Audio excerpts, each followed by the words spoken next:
ప్రధానమంత్రిని కొట్టడం ఏంటి? ఏ దేశంలో కూడా బహుశా ఇలాంటిది జరిగి ఉండదు. ఇది నిజంగా ఆ దేశానికి అవమానం, ఆ దేశ ప్రధానికి అవమానం. అసలు ఏం జరిగిందంటే ఆస్ట్రేలియాలోని సిడ్నీలో లాకింబా ప్రాంతంలో ఉన్నటువంటి ఒక మసీదు, ఆ మసీదుకి ప్రధాని వెళ్ళారు. యాంటోనీ అల్బనీస్, ఆయన ఆస్ట్రేలియా ప్రధాని. ఆయనతో పాటు మంత్రి టానీ బుర్గ్ కూడా వెళ్ళారు. వెళితే అక్కడ ప్రశాంతంగా, అంటే రంజాన్ మాసం ముగిసింది కదా, ముగింపు ప్రార్థనలు అవి చేస్తూ ఉంటారు కదా మసీదులో, అక్కడికి ఈయన వెళ్ళాడు. వాళ్ళకి శుభాకాంక్షలు తెలియజేద్దామని, శుభాకాంక్షలు చెబుదామని వెళ్తే ఈయన రౌండ్ వేసేసారు. అందరు రౌండప్ చేశారు. ఫస్ట్ సాధారణంగా మామూలుగానే జరుగుతుంది ఆ సభ. అయితే లెబనాన్ ముస్లిం అసోసియేషన్ అధ్యక్షుడు ఎవరైతే ఉన్నారో ఆయన మసీదులో మైక్ తీసుకొని మాట్లాడడం స్టార్ట్ చేసి రెచ్చగొట్టే వ్యాఖ్యలు చేసిన తర్వాత ఆస్ట్రేలియా ప్రధాని మీద దాడి జరగడం మొదలైంది. అందరు రౌండప్ చేశారు. ఒకరి మీద ఒకరు విడుచుకు పడుతున్నారు, గొడవ చేస్తున్నారు.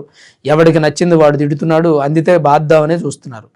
అక్కడ ప్రధానికి ఉన్నటువంటి సెక్యూరిటీ ఉంటారు కదా, వాళ్ళంతా కంట్రోల్ చేసే ప్రయత్నం చేశారు. అక్కడికి 1-2 దెబ్బలు కూడా పడ్డాయట.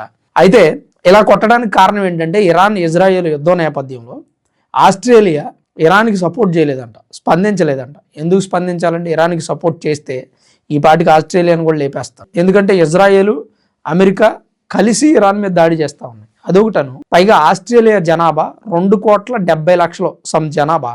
అందులో క్రైస్తవులు ఉన్నారు, హిందువులు ఉన్నారు, ముస్లిమ్స్ ఉన్నారు. ముస్లిమ్స్ ఎక్కడి నుంచి వచ్చారు? లెబనాన్ నుంచి, సౌదీ అరేబియా నుంచి అక్కడికి వలస వెళ్ళారు. మొత్తం ముస్లిం జనాభా 8 లక్షలే. 2,70,00,000 జనాభా ఆ దేశంలో ఉంటే 8 లక్షల జనాభా ముస్లిం జనాభా. వీళ్ళు ఆ దేశంలో ఉంటూ క్రైస్తవుల మీద, అక్కడ ఉన్న యూదుల మీద దాడి చేస్తూ ఉన్నారు. గతంలో అనేక సందర్భాల్లో జరిగింది. అలానే ఈ ముస్లిమ్స్ ప్రధాని మీద పగబట్టి కొట్టడానికి కారణం ఏంటి? ఈ రోజు దాడి చేయడానికి కారణం ఏంటంటే, ఒక కారణం ఇరాన్కి సపోర్ట్ చేయలేదని చెప్పుకున్నాం కదా, ఇంకొక బలమైన కారణం ఏంటంటే అక్కడ ఆస్ట్రేలియాలో ఉన్నటువంటి ఒక ఉగ్రవాద సంస్థని ఆ ప్రభుత్వం నిషేధించింది. హిజ్బుల్ తెహరీర్ అనే ఉగ్రవాద సంస్థ అది. ఆ సంస్థనే ఈ ప్రధానమంత్రి బ్యాన్ చేశాడు. అందుకని వాళ్ళు ఆగ్రహం వ్యక్తం చేస్తూ మా హక్కులు సాధించుకోవడానికి మేము ఏర్పరచుకున్నటువంటి ఒక సంస్థ అని చెప్తా ఉన్నారు. అదేంటంటే దాడులు చేయటం ఏంటి యూదుల మీద, క్రైస్తవుల మీద? మళ్ళీ మా హక్కులు సాధించుకోవడానికి మాకు ఒక సంస్థ ఉందని చెప్పడం ఏంటి? పైగా ఆ సంస్థను నిషేధించితే ఆ ప్రధాని మీద పగబట్టడం. గతంలో ఇజ్రాయెల్ ప్రధాని ఆస్ట్రేలియా పర్యటనకు వచ్చాడట. ఎందుకు వచ్చాడు అతను అనేటువంటి దాన్ని కూడా మనసులో పెట్టు. అందుకని ఇప్పుడు ఈ ప్రధాని మీద దాడి చేశారు. పండుగ సందర్భంలో శాంతిగా ప్రార్థనలు చేసుకోవాల్సినటువంటి సందర్భంలో హింసకి తావివ్వకుండా అహింసతో ప్రశాంతంగా శాంతి మార్గంలో జరపాల్సినటువంటి ప్రదర్శనలను దాడికి దారి తీసేలాగా చేశారు. ప్రధానమంత్రి మీద దాడి చేశారు అంటే ఇంకా ఎక్కడుందండి ఆ దేశంలో సామాన్యులకు రక్షణ? దేశ జనాభాలో 8 లక్షలు వాళ్ళు, కానీ దాడి చేయడానికి మాత్రం వెనకాడడం లేదు. ఇంకా ఆశ్చర్యకరమైన విషయం ఏంటంటే, సరే ఆవేశంలో దాడి చేశారు, కొట్టారు, ఆయన మీద ఎగబడ్డారు, తిరగబడ్డారు, బూతులు తిట్టారు, జరిగిపోయింది, క్షమాపణ చెప్పాలి కదా. క్షమాపణ చెప్పమంటే మేము క్షమాపణ చెప్పం, మేము చేసింది మంచి పనే, మేము కావాలనే చేసాం, అది మేమెందుకు క్షమాపణ చెప్తాం? ఉగ్రవాద సంస్థలు ఎందుకు బ్యాన్ చేశారు? ఇరాన్కి సపోర్ట్ ఎందుకు చేయలేదు?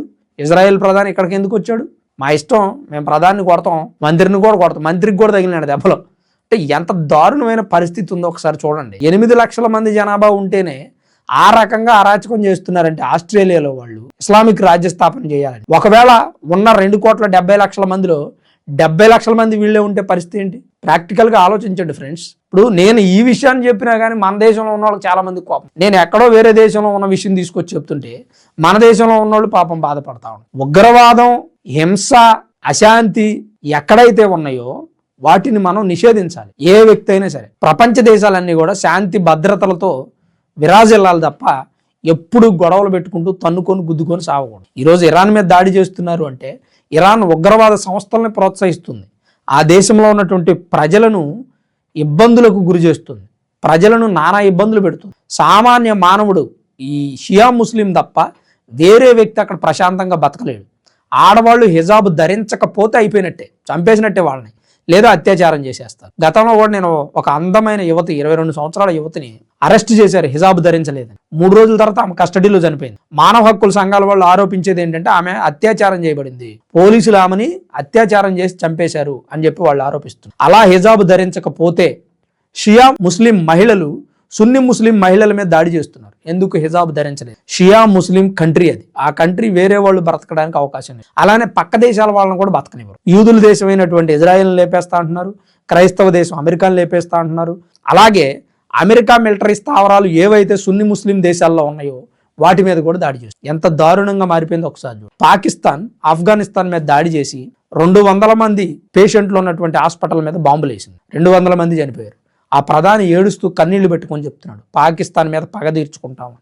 ఎందుకు ఈ రకమైనటువంటి దాడులు చేయడం? నేను వాళ్ళని ఒక్కడనే వ్యతిరేకించట్లేదండి. అమెరికా ఇరాన్ మీద దాడి చేసి 160 మంది చిన్నపిల్లలను చంపేసింది. అది కూడా దారుణమే కదా, తప్పది. ఇప్పుడు మీకు ఇరాన్లో ఉన్నటువంటి ప్రభుత్వ అధికారుల మీద ఇరాన్ ఆ ఇస్లామిక్ రిపబ్లిక్ ఏదైతే ఉందో దాని మీద మీ పగ అది తీర్చుకునే ప్రయత్నం చేయండి. కుదిరితే వీలైతే మీ చేతనైతే ఆ దేశంలో ఉన్న ప్రజలకి స్వేచ్ఛ స్వతంత్రాలను ఇవ్వండి. ఓటు హక్కును ప్రవేశపెట్టి ప్రజలు నచ్చిన వ్యక్తుల్ని ఎన్నుకునేలాగా చేయండి. అవసరమైతే Israel, America, Australia, Germany, China, Japan, India అన్ని దేశాలు కలిసి ఇరాన్లో ఉన్న ప్రజలకు స్వేచ్ఛను ఇవ్వడానికి ప్రయత్నం చేయండి.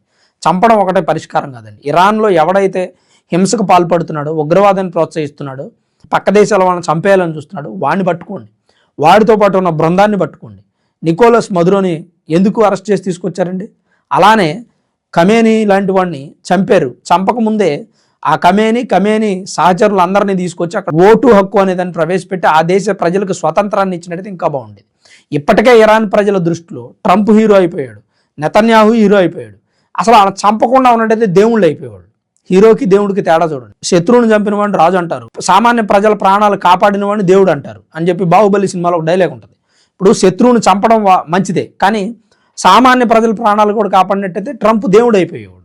సరే, ఎప్స్టీన్ ఫైల్స్ నుంచి జనాల్ని పక్కదారి పట్టించడానికి ఇదేదో చేస్తున్నారు, ఇరాన్ యుద్ధం అది ఇది అని మాట్లాడుతున్నారు. కానీ అది వేరు ఇది వేరు. ఎప్పటి నుంచో ఈ షియా ముస్లిం దేశానికి అలాగే ఇజ్రాయెల్కి గొడవ జరుగుతూనే ఉంది. ఇరాన్కి ఇజ్రాయెల్కి, ట్రంప్కి ఇరాన్కి కూడా ఎప్పటి నుంచో గొడవ జరుగుతుంది. అవన్నీ ఇప్పటికి ముదిరి పాకాన పడినాయి కాబట్టి ఇప్పుడు గొడవలకు దారితీసి. ఏదేమైనా ఆస్ట్రేలియా ప్రధాని మీద దాడి చేయడం అనేది చాలా అవమానకరమైనటువంటి ఘటన. ఇలాంటి పరిస్థితి ఏ దేశంలోనూ రాకూడదు. అంటే అక్కడ జరిగినటువంటి ఘటనని ప్రతి దేశంలో ఉన్నటువంటి ప్రధానులు, అధ్యక్షులు ఖండించాలి.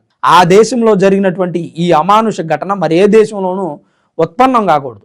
ఆ దేశ ప్రధానమంత్రి మీద దాడి జరిగిందంటే అది ఆ దేశానికి జరిగినట్టు. వాస్తవానికి అందరూ దృష్టి పెట్టి ఆలోచించండి, చాలా పెద్ద తప్పు.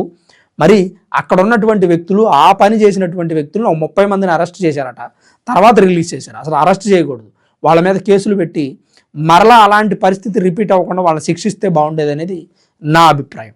మరి ఆస్ట్రేలియాలో ప్రధానిపై దాడి జరగడం ఏంటి? 2,70,00,000 మంది జనాభా ఉంటే కేవలం 8 లక్షల మంది వాళ్ళుండి వీళ్ళ మీద దాడి చేస్తూ ఇలాంటి అంశాల మీద మీ అభిప్రాయం ఏంటి, మీరేమనుకుంటున్నారనేది తప్పకుండా కామెంట్ రూపంలో తెలియజేయండి.